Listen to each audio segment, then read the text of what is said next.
recent discovery of a submersible drone off the coast of Masbate and yesterday's arrest of a Chinese spy begs the government to promptly act on a clear and present danger of devious and no-good actors trying to steal national secrets and vital security information. Hence, the AFP and our national security officials are tying loose ends to keep the country's vital information and secrets under lock and key, as we hear more from our Patrick De Jesus. Following the arrest of a Chinese national for alleged espionage, the armed forces of the Philippines stated their measures to safeguard national security remain strong and effective.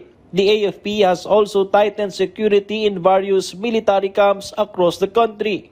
While we do not want to create unnecessary panic sa ating mga kababayan, ang aming panawagan pa rin ay maging mapanuri po tayo, no? At magtulungan tayo. Our intelligence gathering are in place. So nakita natin to and hindi na natin hinayaan na lumaki pa itong scope ng activities niya.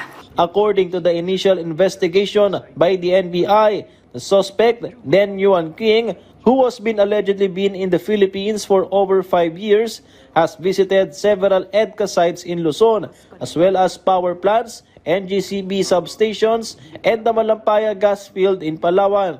He was able to create a 3D mapping of the locations of structures even while outside the facilities, using high-tech equipment that was seized from him, which enabled real-time transmission of information to China. 2 Filipinos were also arrested alongside him.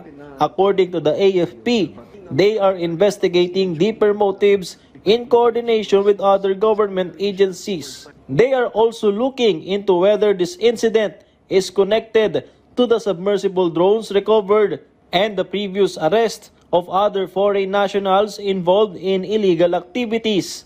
And start connecting the dots.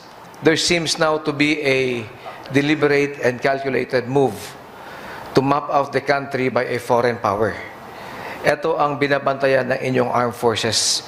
We are facing this and we are taking appropriate action. This is not the first time an alleged spy has been arrested in the country. In May last year, a Chinese national was arrested in Makati for illegal possession of firearms and coercion, during which hacking gadgets were confiscated from him. National Security Advisor Eduardo Año called on lawmakers to prioritize amending the Espionage Act and passing the Countering Foreign Interference and Malign Influence Bill. He said this would help effectively address evolving security threats and impose stricter penalties on individuals involved in compromising national security.